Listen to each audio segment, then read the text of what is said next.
O dito tayo mga kababayan. Speaking of babaliktad.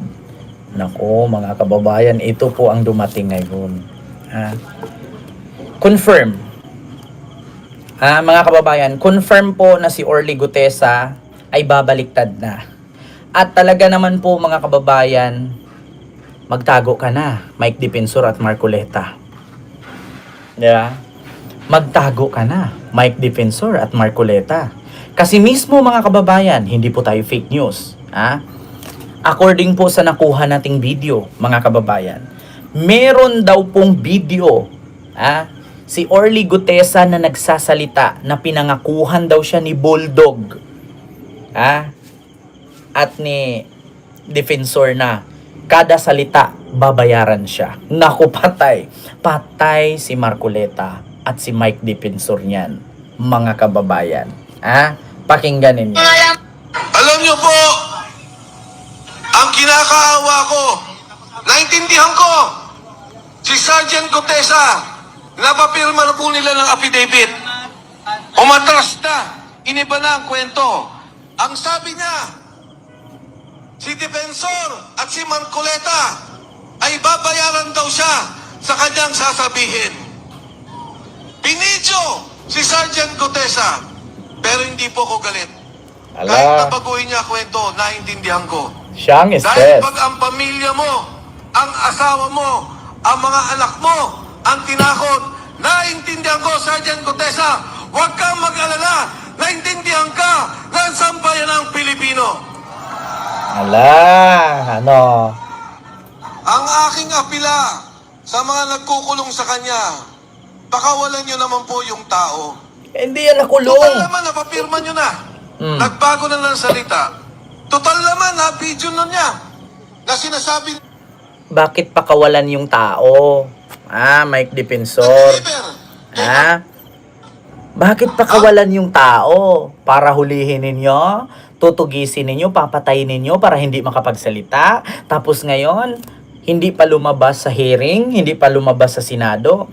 Inuunahan nyo na? Kasi bakit? Stress ka na ba? Ano? Ako daw stress? O baka si Marcoleta at si Mike Defensor ang na-stress? Bakit? Nakikiusap sa taong bayan. Pinangunahan na. Pinapirma daw ng affidavit si Orly Gutesa. At sinabi daw na bumaliktad na daw si Orly Gutesa. Bakit mo pinapangunahan, Mike Defensor? Bakit? Stress ka na ba? Stress na ba kayo ni Piloka? Naku, lalabas ang katotohanan. At nanawagan pa si Mike Defensor sa sambayan ng Pilipino at sa Marines. Napakawalan daw si Gutesa. Kasi daw nakapirma naman daw. Pag pinakawalan si Gutesa ngayon, hahantingin ninyo, tapos tutsugiin ninyo. Pag natsugi, wala na ang witness. Nako, diba? Sabi ko nga sa inyo ang ginawa ninyo kay Laila de Lima, huwag niyong itulad sa administrasyon ni BBM. Administrasyon ni Digong mahilig magplanting. Ang problema ngayon, bumalik sa inyo. Aking apila sa mga nagkukulong sa kanya, pakawalan niyo naman po yung tao. Total naman, napapirma niyo na. Pagpakawalan, Nagbago na ng salita. papatay Total ninyo. naman, na-video na niya. Na sinasabi na iba na ang kanyang salita. Kahit naman i-video nyo dyan, kailangan pa rin niya ng physical present doon para pumirma siya sa mga affidavit niya. Paano? Hindi pa siya umattend doon sa hearing sa Senado, tas nawala siya. Walang saysay yung video at yung affidavit niya. 'Di ba? Ayan na, mga kababayan, ang gigigil na. Iba ka talaga sa nanay mo. Nanay mo, napakatalino, napakabubo mo. Naku, kinakabahan na si Mike Defensor at si Marcoleta, mga kababayan. Bakit concern ka pa kay Defensor, kay Gutesa? Ano daw? Sabi naman Vanilla Ice. Bakit concern ka pa? Defensor kay Gutesa. Concern talaga siya, ma'am. Pinakonsensya. Ang ginawa ni Mike Defensor dito, kinonsensya niya si Gutesa na naiintindihan ka namin kasi tinakot ka nga. Yung anak mo, yung asawa mo, tinututukan. Kaya ka napilitan na kumampi kay Romualdez. Kaya ka napilitan na mag-file ng affidavit at mag-video na ganito, ganyan. We. Di ba? We. ang sabihin nyo, nai-stress na kayo dalawa ni Piloka. Kasi bakit? Kapag bumaliktad at lumabas... Hindi na siya nag-deliver Mm. kay Martin Romualdez. Mm. Nyo na po yung tao. Mm. Dahil yung tao, hindi na kinabang kahit 5 sa kawalang yan, sa korupsyon na nakikita natin sa gobyerno. Yung kay Sergeant Contesa, konsensya, nalulunod yung kanyang kamag-anakan. Yung mga kasama niyang sundalo, nalunod yung pamilya sa Bicol. What? Binabaha, nawalan ng negosyo, nawalan ng pangkabuhayan. Wow! Pero ni Cinco, hindi ang kumita. Mm. Hindi ang congressman, hindi ang senador, hindi ang contractor, hindi ang DPWH. Nag-deliver lang yan ng pera. At Hindi daw kumita ang senador, ang congressman at kontraktor. Putang ina mo, bilyon-bilyon ngayong sasakyan ni Diskaya tapos sabihin mo hindi kumita. Sinong niloloko mo, Mike Defensor? Hindi kumita ang congressman, ang senador, ang kontraktor. Putang ina mo, nakita mo yung sports car at luxury cars ni Diskaya na 80 piraso. Hindi kumita yon. Tang inumin mo, haluan mo ng kape. Para mag-iba ang lasa. Tapos sasabihin mo ngayon, hindi kumita ang engineer, DPWH. Tang inumin mo, haluan mo ng Milo. Ano yung mga sinuli ni Bryce? Na mga relo at mga luxury cars and sports car, hindi kumita yon. Tang ina mo, buti na lang, hindi. Patay na ang nanay mo. Kung buhay yun, matagal ka nang hinabol ng Armalite nun. Diyos ko naman. My goodness. Kakampihan pa niya ang senador, hindi daw kumita. Mga congressman, mga kontraktor. Ano ka? Bungo lang? Ano ka? Nakapikit lang? 'Di ba? My God. Ang sabihin mo, stress na kayo. Naku, bumaliktad na mga kababayan. konsensya sa nakikita niyang nakawan sa sambayan ng Pilipino. Wow. Mga kasama, kahapon lang, yung pamilya niya, inilipat na namin ang bahay dahil binabantayan din. Bakit? Dahil si Saldico, sinabi niya, totoo ang sinasabi ni Gutesa. Ihan ko. Diba? Tinututukan daw ang asawa. Ang pamilya daw, binabantayan daw nila. Kung ako sa'yo, Gutesa, yung asawa at anak mo, paalisin mo na yan sa tirahan mo. Delikado yan. Baka gagawin nilang yung anak at asawa mo, gawin nilang, tawag doon, collateral. Nako, mahirap yan. Sergeant Gutesa, ilayo mo na ang asawa at anak mo. Baka gawin nilang collateral yan sa'yo. Ihu-hostage nila yan. Kapag hindi ka kakampi sa kanila, yung asawa at anak mo ang gagamitin nila. Tapos ang pagbintangan nila dyan, si PBBM. Ang pagbintangan nila dyan, si Romualdez. Nako, gagawin nilang collateral yan. Ay nako, alam ko yung mga style na yan. Kahit sa TV lang ako nakapanood, nangyari din naman ang totoo. Nangyari din sa katotohanan yan sa TV, sa tunay na buhay. Nakita niyo yung wildflower ni Maha Salvador? Ganyan ang gagawin. Kaya kung ako sa'yo, Orly Gutesa, kung nanood ka sa akin ngayon, yung asawa at anak mo, ilayo mo na yan. Kasi gagamitin nila yung collateral damage sa'yo. Sasabihin nila yan, hello Gutesa. Andito kami ngayon sa asawa at anak mo. Ipagpatuloy mo yan. Kapalit yung buhay ng asawa at anak mo. Bakit ko nasabi yan? Ginawa na ni Bato yan. Idiin mo si Dilima. Pag hindi mo idiin, papatayin ka sa anak mo. Anong ginawa ni Kerwin Espinosa? Anong ginawa ni Kerwin Espinosa? Sa utos ni Bato. Na idiin si Dilima para hindi patayin ni Bato ang anak at asawa ni Kerwin Espinosa. Kasi pinatay na tatay niya. Katulad kay Kerwin Espinosa yan. Nako Gutesa, ilayo mo ang asawa at anak mo, huwag mong palapitan. Diyan sa mga yan. Ginawa na nila yan noon kay Dilima. Ginawa na nila yan noon kay Dilima. Ipitin, pilitin na si Kerwin, ito ha, ipakita ko sa inyo ha, si Kerwin mismo nagsabi, galawang Si DDS. Sergeant Gutesa. Galawang DDS yan. Ito ha, mga kababayan. Ito. Tagilid natin kasi hindi lumalabas dito eh. LED clock na hindi lang maganda, sobrang dami. Ito ha, mga kababayan. Dito tayo ha. Bato. Pinilit. Ito mga kababayan.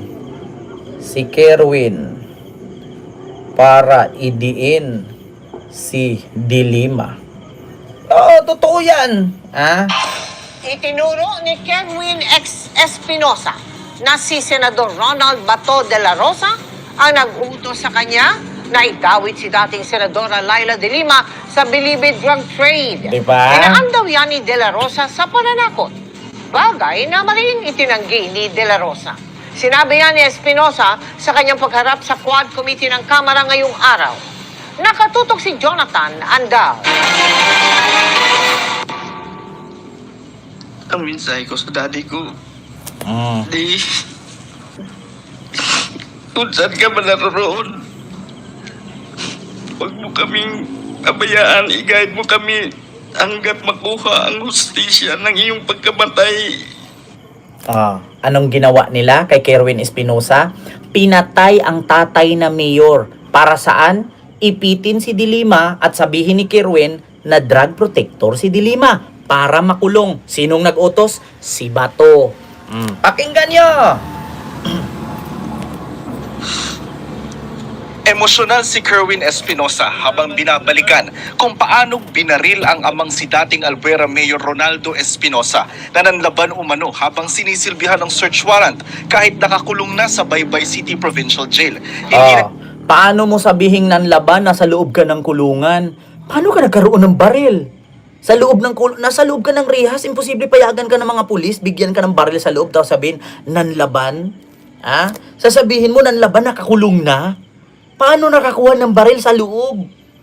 Kaya nila pinatay, sinampula nila. Pag hindi mo idiin si Dilima, papatayin ko tatay mo, pak, tumba ang tatay. Tapos, ibalita, nanlaban. Kaya ngayon si Kerwin napilitan, diniin si Dilima.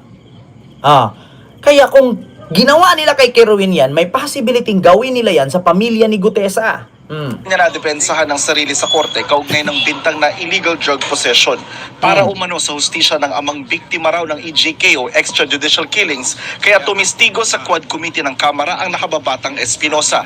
Binawi niya rin ang pag-aamin noong drug lord siya at ang pagdawit pa kay dating Senadora Leila de Lima sa droga na iniutos lang umano ni dating PNP Chief at ngayong Senador Bato de la Rosa sa pamamagitan ng pananakot sa kanya pagkabalik mula abroad noong November 2016. Nako. Kailan lang nang ipawalang sala si De Lima ng iba't ibang korte sa lahat ng hinarap niyang kaso. So sabi naman ni Bato, Kerwin, para magkaintindihan tayo at para walang mangyari na masama sa iyo o sa pamilya mo o sa membro ng pamilya mo, sumunod ka na lang sa plano. Kita ninyo, mga DDS? Kita nyo yan? Gagawin nila kay Gutesa yan. Kaya kung ako kay Gutesa, habang maaga pa, ilayo mo na. Anong unang statement ni Gutesa? Ginawa ko lang to dahil ako ay natakot, dahil ako'y pinilit at ginipit, kaya gumawa ako ng peking affidavit. Dahil ako po'y tinatakot at hinaharas. Ayan na, pinangunahan na. Mga DDS, iyak muna kayo hanggang 2028. May nag-comment pa dyan, huling sahuran ko na daw. Putang ina, huling sahuran, bakit? Hanggat hindi natatapos itong YouTube, hindi mawawala ang sahod ko. Tanga. Meron pang nagsabi si Chris Jose, inom ka ng tubig, medyo dehydrated ka. Bakit? Ako ba si Digong? Wala nang lulo sa loob ng kulungan. Kasi nasubrahan sa lulo na dehydrate. Alam niyo mga DDS, isa lang masasabi ko, mga bobo kayo, tignan ninyo. Habang ako dito tumatawa, habang ako dito pinagmumura kayo, kumikita. Kayo, habang nanonood sa akin, inis na inis, asar na asar, sumasakit na yung dibdib. Walang kita. Di ba? Tama ba ako, mga DDS? Oh, continue, Kerwin.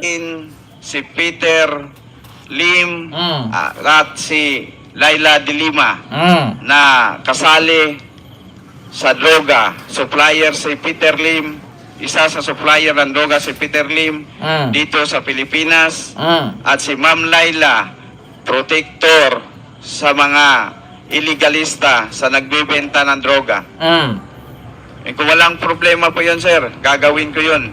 Ipinakausap pa umano sa kanya ni Bato si Ronnie Dayan, ang driver bodyguard noon ni Dilima. Mm. Sabi ni General Bato, ayusin nyo ang statement nga magkatugma ang pizza at ang area kung saan nagkaroon ng pagbigay ng pera at pagtanggap ng pera. Itinanggi ni Bato ang mga paratang. Pag makita ko yan, suntukin ko siya sa mukha. Magkapagsalita siya, akala mo sino siyang Nahinip ka ba to? Nang ina mo, hindi ka nga nagpakita. Yeah? Tignan mo, may DDS na buraot. Nanghihingi ng GCash. Tang ina talaga. Alam niyo, sa totoo lang mga DDS, magtanim kay kamuti, uy. Magtrabaho kayo, tang ina nyo. Puro kay hingi. Yeah? Nasanay kasi kayo pa-GCash ng pa-GCash. Naku, mayroon pa naman ako mga kaibigang vlogger, ganyan din. Kapag nagla-live, parinig ng parinig, uy, sumasakit na yung liig ko, palipad ka naman. Tapos nagkasasakyan, yung sasakyan, inaasa ba doon sa mga viewers? Makarwash naman, labo na ng salamin ko. Ultimo pang baon ng anak, pangkain, Diyos ko, pang negosyo, sa viewers hiningi. Oo, DDS yon, aminin. Putang ina, walang trabaho, kalaki ng katawan. Pag DDS talaga mga patay gutom, pulubi. linis. Nakausap ko lang siya isang bisis. Mm. Nung pinuntahan ko doon sa kulungan niya, yung tinanong ko siya about kay Espinido. Kung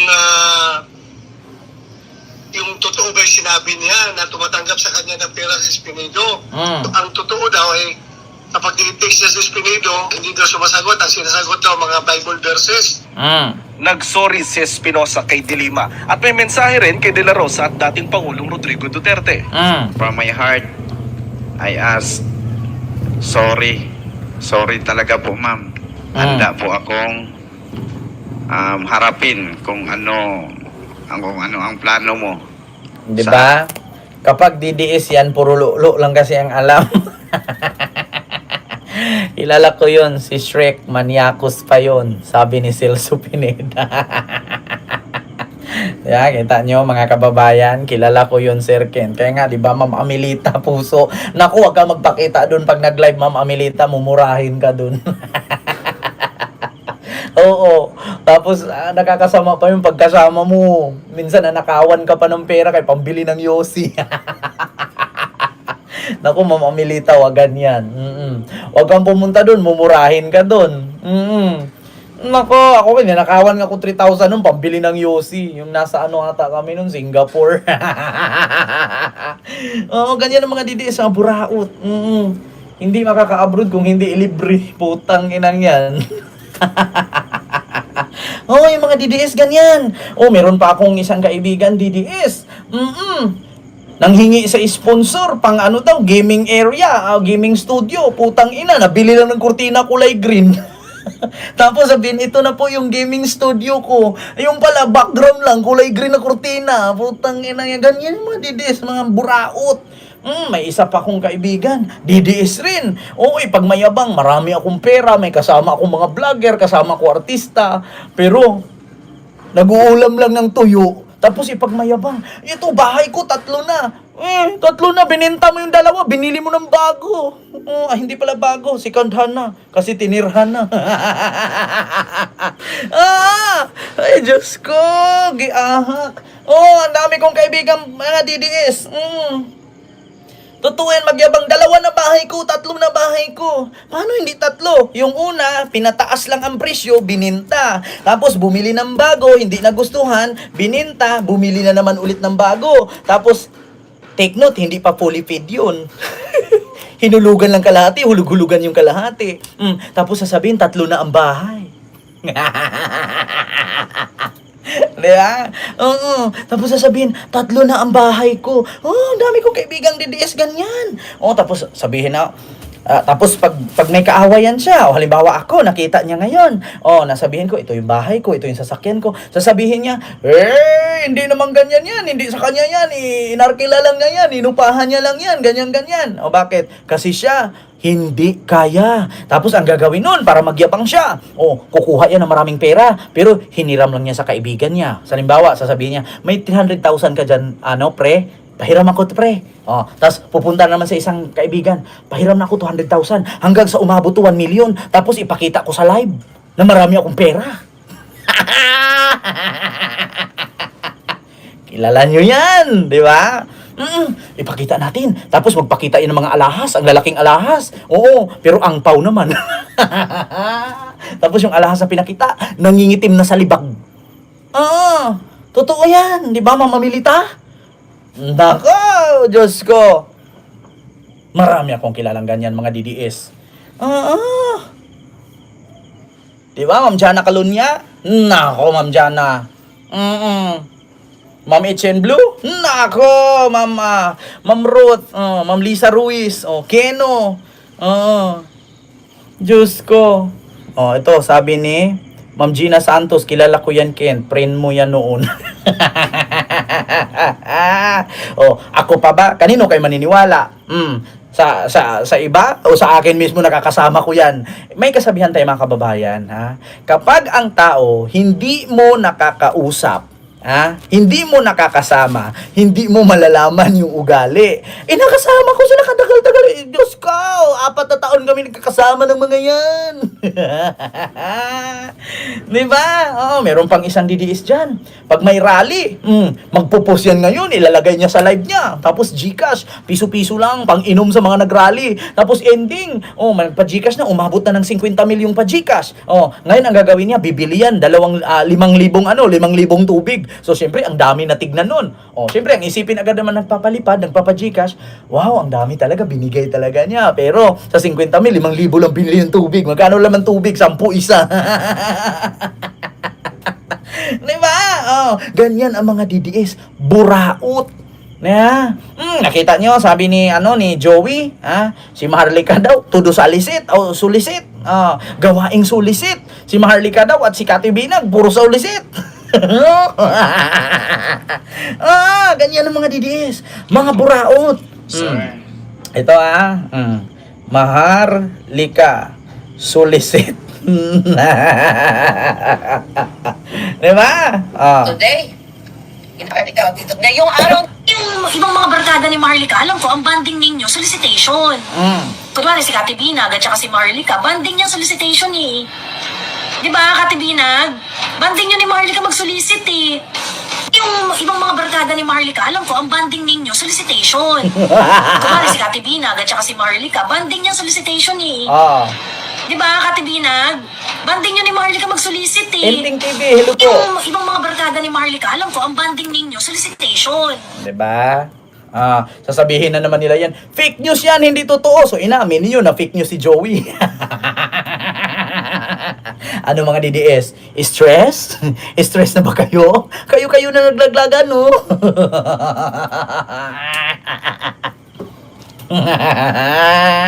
Diba? Kita ninyo. Kaya ang dami kong kaibigan talaga. Meron pa ako isang kaibigan dyan, nakatira sa subdivision. Magreklamo yan sa akin. Sasabihin niya, Tol, nahihiya akong magsabi sa'yo, Tol. Baka pwede mo naman ako ilapit sa mga sponsor, Tol. Bakit? Wala akong pambayad sa motor. Wala akong pambayad sa bahay, Tol. Tapos ipagyayabang nila, may bahay sila. Ako daw, nangupahan lang. Tol, baka pwede mo naman akong ilapit, Tol. Bakit? Yung pustiso ko, Tol. Ganyan mga DDS. Sino lulukuhin ninyo? Mga kaibigan ko yung mga vlogger ninyo. Kilala ko yan. Mga kaibigan ko lahat yan noon pa. Diba? Kita ninyo? Sinong stress? Diyos ko. Meron pa nga akong isang kaibigan din na DDS. Vlogger din. Bukbuk ang muka. Kaya pag nagamit ng camera, kailangan yung filter bata. Kailangan ang mukha pag nag-live siya, ganyan. Hindi ako pwede mag-live tol na na walang setup. Bakit? Gusto ko naka-setup tol para maganda, para social. Bakit? Kasi pala nahimay-himay ka. Oo nga pala. Kada live mo pala, bata ang mukha mo. Bakit? Kasi nakikita yung butas ng mukha, yung bugbog. Ay! Tapos nung nakita niya, bakit tol ang kinis-kinis mo tol, ang puti-puti mo? Sabi ko, may dugo kasi akong Korean. Tapos sabi naman niya, anong gamit mo tol? Sabi ko, gumamit ka lang ng sabon, tas kain, tulog, dasal. Ala, bumili ng bumili ng master, yung puti. Hindi niya alam, nag-master siya, puti. Yung puti na master, pinahid niyang ganyan. Pumuti nga. Pero yung butas nandun pa rin. Hindi naman kasi, ang master kasi, iba-ibang color yan. May blue, may green, may puti. Yung green, anti-oil and acne. Yung blue, yun yung pampanipis ng balat. Yung puti, pampawhitening lang. Puti lang ginamit, hindi natanggal yung butas. Hindi rin natanggal yung tagyawat. Pumuti lang. Diba? Diba, Ma'am Amelita? Nako, si Ma'am Amelita talaga. Huwag kang pumunta doon, Ma'am Amelita. Bakit? Mumurahin ka doon. Nagmumura pa naman sila.